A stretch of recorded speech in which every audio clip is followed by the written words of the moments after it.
Hi, this is Leo, and I'm going to go through the anatomy of a 10, as I'd like to call it.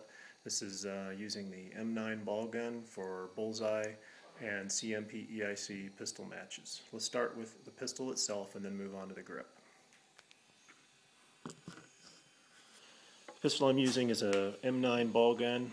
This was made by Tony Kidd a long time ago. It's been recently updated by David Sams. David Sams is the only civilian builder in the industry right now. His guns are about 1.5 years weight and approximately $2,500.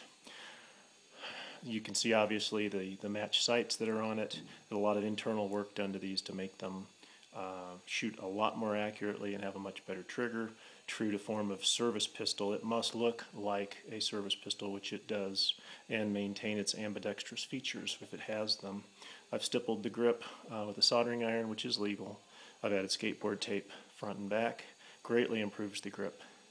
So when I grip the pistol, what I'm going to do is place it into my hand very firmly, and then the pressure points, the tension points, are between here in my hand, of a very specific spot where it fits, and the flats of the front of these fingers, the back side of them. My gripping pressure occurs here, to the point where I actually do this as part of my grip. I'm down deep inside my hand. I'm gripping here. This is high. The pinky, the thumb are along for the ride. I actually pull them out, make sure they're loose up on the inside so they just rest on the pistol.